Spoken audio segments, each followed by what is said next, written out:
بسم اللہ الرحمن الرحیم۔ السلام علیکم ورحمۃ اللہ۔ ملا احمد جیون ہندوستان کے مغل بادشاہ اورنگزیب عالمگیر کے استاد تھے۔ اورنگزیب اپنے استاد کا بہت احترام کرتے تھے اور استاد بھی اپنے شاگرد پر فخر کرتے تھے۔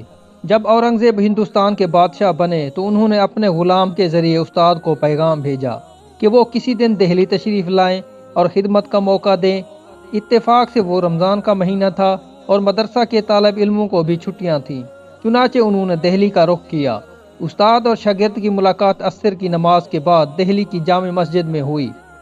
استاد کو اپنے ساتھ لے کر اورنگزیب شاہی قلعے کی طرف چل پڑے۔ رمضان کا سارا مہینہ اورنگزیب اور استاد نے اکٹھے گزارا۔ عید کی نماز اکٹھے ادا کرنے کے بعد ملا جیون نے واپسی کا ارادہ ظاہر کیا۔ بادشاہ نے جیب سے ایک چونی نکال کر اپنے استاد کو پیش کی۔ استاد نے بڑی خوشی سے نذرانہ قبول کیا اور گھر کی طرف چل پڑے۔ اس کے بعد اورنگزیب دکن کی لڑائیوں میں اتنے مصروف ہوئے کہ 14 سال تک دہلی آنا نصیب نہ ہوا۔ جب وہ واپس آئے تو وزیر اعظم نے بتایا، ملا احمد جیون ایک بہت بڑے ذمہ دار بن چکے ہیں، اگر اجازت ہو تو ان سے لگان وصول کیا جائے۔ یہ سن کر اورنگزیب حیران رہ گئے کہ ایک غریب استاد کس طرح ذمہ دار بن سکتا ہے۔ انہوں نے استاد کو ایک خط لکھا اور ملنے کی خواہش ظاہر کی۔ ملا احمد جیون پہلے کی طرح رمضان کے مہینے میں تشریف لائے۔ اورنگزیب نے بڑی عزت کے ساتھ انہیں اپنے پاس ٹھہرایا۔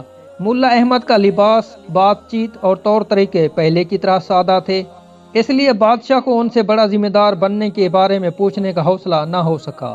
ایک دن ملا صاحب خود کہنے لگے، آپ نے جو چونی دی تھی وہ بڑی بابرکت تھی، میں نے ان سے بنولا خرید کر کپاس کاشت کی، خدا نے اس میں اتنی برکت دی کہ چند سالوں میں سینکڑوں سے لاکھوں ہو گئے۔ اورنگزیب یہ سن کر خوش ہوئے اور مسکرانے لگے اور فرمایا، اگر اجازت ہو تو چونی کی کہانی سناؤں؟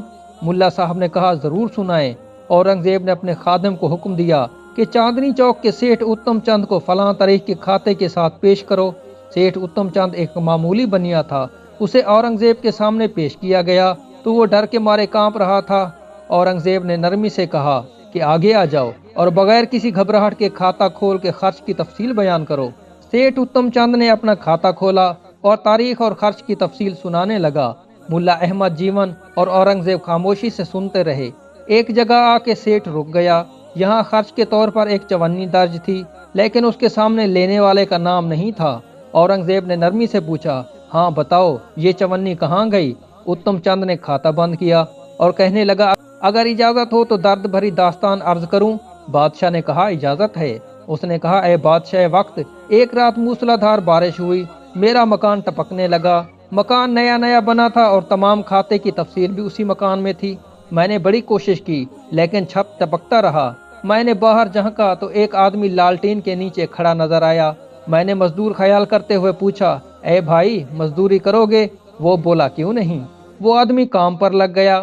اس نے تقریباً 3-4 گھنٹے کام کیا۔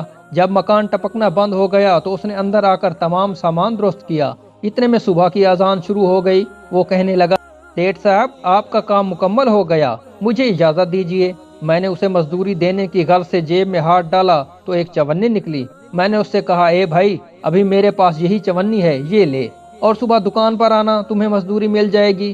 وہ کہنے لگا، یہی چونی کافی ہے، میں پھر حاضر نہیں ہو سکتا۔ میں نے اور میری بیوی نے اس کی بہت منتیں کی لیکن وہ نہ مانا اور کہنے لگا، دیتے ہو تو یہ چونی دے دو ورنہ رہنے دو۔ میں نے مجبور ہو کر چونی دے دی اور وہ لے کر چلا گیا، اور اس کے بعد سے آج تک وہ نہ مل سکا۔ آج اس بات کو 15 برس بیت گئے۔ میرے دل نے مجھے بہت ملامت کی کہ اس روپیہ نہ صحیح 98 دے دیتا۔ اس کے بعد اتم چند نے بادشاہ سے اجازت چاہی اور چلا گیا۔ بادشاہ نے ملا صاحب سے کہا، یہ وہی چونی ہے؟ کیونکہ میں اس رات بھیس بدل کر گیا تھا تاکہ رعایا کا حال معلوم کر سکوں، سو وہاں میں نے مزدور کے طور پر کام کیا۔ ملا صاحب خوش ہو کر کہنے لگے، مجھے پہلے ہی معلوم تھا کہ یہ چونی میرے ہونہار شاگرد نے اپنی محنت سے کمائی ہوگی۔ اورنگزیب نے کہا، ہاں واقعی، اصل بات یہ ہے کہ میں نے شاہی خزانہ سے اپنے لیے کبھی ایک پائی بھی نہیں لی۔ ہفتے میں 2 دن ٹوپیاں بناتا ہوں، 2 دن مزدوری کرتا ہوں۔ میں خوش ہوں کہ میری وجہ سے کسی ضرورت مند کی ضرورت پوری ہوئی۔ یہ سب آپ کی دعاؤں کا نتیجہ ہے۔ دعا ہے کہ اللہ پاک ہمیں بھی رزق حلال کمانے کی توفیق عطا فرمائے۔ آمین ثم آمین۔